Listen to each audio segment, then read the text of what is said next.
Hello everyone. आज हम लोग नीट 2024 में पूछा गया एक फिजिक्स के क्वेश्चंस को सॉल्व करेंगे और देखेंगे डिटेल में कि इसके पीछे जो कंसेप्ट लग रहा है उसको भी समझेंगे और क्वेश्चंस को सॉल्व करेंगे। तो क्वेश्चंस क्या है उसको देखते हैं। A force defined by F is equal to alpha T square plus beta t act on a particle at a given time t, the factor which is dimensionless if alpha and beta are constant is, मतलब इसमें से कौन सा factor है जो dimensionless है। Beta T by alpha, alpha T by beta, alpha beta T और alpha beta by T, ये चार ऑप्शन में से कौन से ऑप्शन करेक्ट है उसको पूछा गया है। तो इसको सॉल्व करने से पहले हम लोग इसके पीछे का कंसेप्ट को समझेंगे। तो आप सभी क्लास 11th का यूनिट एंड डायमेंशन चैप्टर पढ़े होंगे। उसमें एक कंसेप्ट होता है principle of homogeneity. Principle of homogeneity को हम लोग पहले समझेंगे, फिर हम लोग इस क्वेश्चन को सॉल्व करेंगे। तो प्रिंसिपल ऑफ होमोजेनिटी क्या होता है? Principle of homogeneity, principle of homogeneity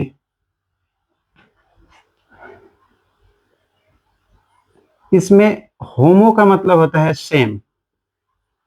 ये प्रिंसिपल क्या बताता है कि दो या दो से अधिक फिजिकल क्वांटिटी को आप ऐड कर सकते हो या माइनस कर सकते हो अगर उसका डायमेंशनल फार्मूला सेम है। तो ऐसे आप देख सकते हो कि आप एप्पल के साथ एप्पल को ऐड कर सकते हो। मतलब अगर कोई बोले 3 एप्पल प्लस 2 एप्पल तो 5 एप्पल आप कह सकते हो। बट कोई ये बोले 3 एप्पल प्लस 2 पपाया तो आप ये नहीं बोल सकते हो 5 एप्पल होगा या 5 पपाया होगा।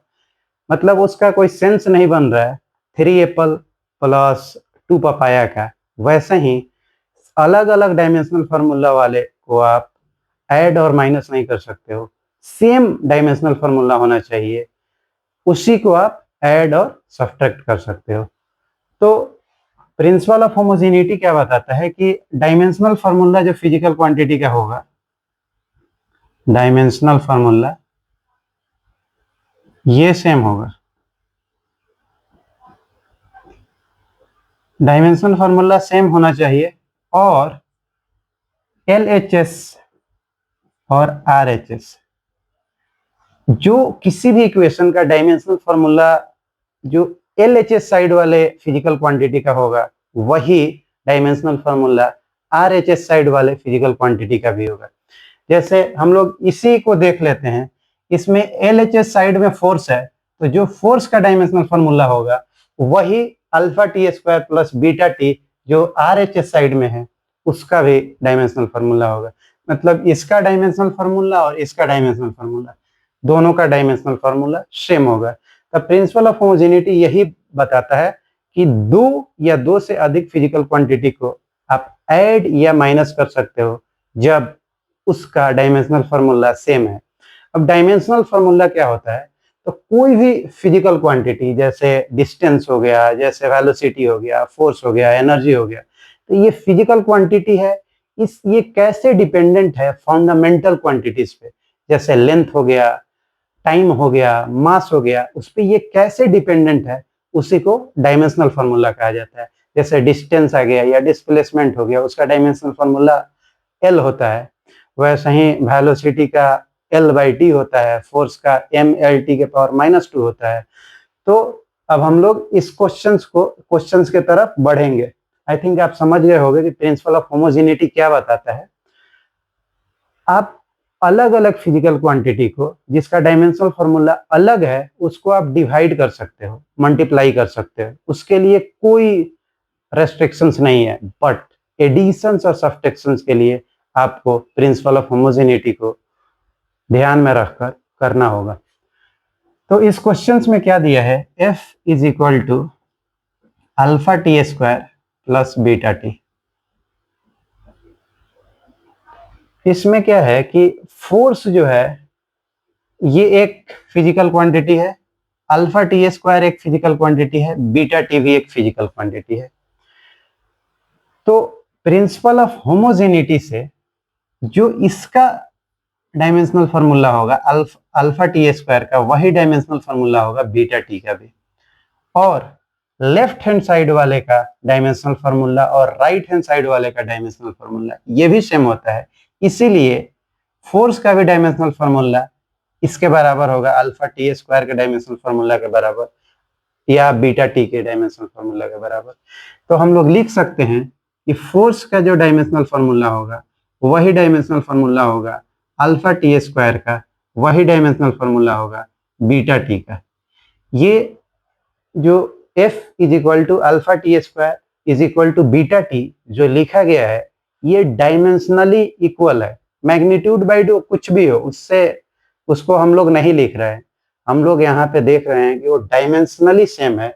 तो यहाँ से अब हम लोग अल्फा और बीटा के बीच का रिलेशन देखेंगे और फिर इस इक्वेशंस में रख के कि कौन सा ऑप्शन डायमेंशनलेस है। अब डायमेंशनलेस का क्या मतलब होता है कि जो इंडिपेंडेंट हो, जो मास पे डिपेंडेंट ना हो, जो लेंथ पे डिपेंडेंट ना हो, जो टाइम पे डिपेंडेंट ना हो, मतलब m भी 0 हो, l भी 0 हो, t भी 0 हो, और भी जितने फिजिकल क्वांटिटी फंडामेंटल क्वांटिटी है वो सारे पे डिपेंडेंट नहीं हो। तो यहाँ से हम एक तो f is equal to alpha T square आप लिख लो, तो यहाँ से अल्फा का वैल्यू आप लिख सकते हो f by T square, equation 1 मान लो। फिर ये दूसरा f इज इक्वल टू अगर बीटा टी आप लिख रहे हो तो यहाँ से बीटा का वैल्यू हो जाएगा f बाई टी, इसको इक्वेशन 2 मान लो। तो अब इक्वेशन 1 और 2 को डिवाइड करोगे तो अल्फा बाई बीटा क्या आ जाएगा, f by T square divided f by T. तो यहाँ पे अब मल्टीप्लाई में, यहाँ पे डिवाइड में है तो t ऊपर चला जाएगा, f नीचे आ जाएगा तो मल्टीप्लाई में हो जाएगा f by T square into T by F. अब f से f कैंसिल, एक t से एक t कैंसिल, तो alpha by beta 1 by T आ गया। हम लोग फोर्स से ये फोर्स के साथ अल्फा टी स्क्वायर और बीटा टी को इक्वेट करके अल्फा बाई बीटा का वैल्यू लाए हैं। ये भी कर सकते हैं कि आप डायरेक्टली अल्फा टी स्क्वायर और बीटा टी को इक्वेट कर लो। उससे क्या होगा, आपको दो इक्वेशन बनाने की जरूरत नहीं है, अल्फा बाई बीटा आप इजीली फाइंड कर पाओगे। तो alpha T square is equal to beta t अगर आप लिख रहे हो तो यहाँ से अल्फा बाई बीटा का वैल्यू आ जाएगा टी बाई टी स्क्वायर। तो अल्फा बाई बीटा यहाँ से क्या होगा 1 बाई टी। तो इतना करने से अच्छा है कि आप ये दो इक्वेशंस को लगाओ और अल्फा बाई बीटा का वैल्यू फाइंड करो। अब ये अल्फा बाई बीटा का वैल्यू जो है 1 बाई टी आ रहा है, तो अल्फा इज इक्वल टू क्या हो जाएगा बीटा बाई टी। अब यहाँ पे हम लोग जो है अल्फा और बीटा का वैल्यू रख के देखते हैं कौन सा ऑप्शन डायमेंशनलेस आ रहा है। तो यहाँ पे आप देखो alpha by beta 1 by T है, तो बीटा बाई अल्फा कितना हो जाएगा टी, तो T into T, T square. तो क्या ये डायमेंशनलेस क्वांटिटी है, तो नहीं, तो ये अपना आंसर नहीं होगा।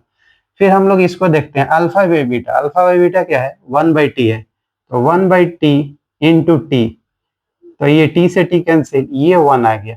इसका मतलब यही डायमेंशनलेस क्वांटिटी है।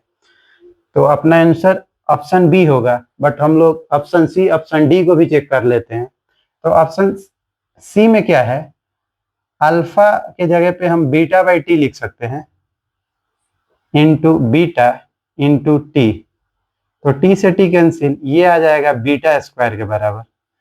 फिर यहाँ पे भी अल्फा के जगह पे हम लोग बीटा बाई टी लिख लेंगे इंटू बीटा इंटू टी, तो ये आ जाएगा beta square by T square. तो मतलब ये बीटा स्क्वायर, ये beta square by T square, तो सिर्फ यही एक ऑप्शन है जो डायमेंशनलेस आ रहा है।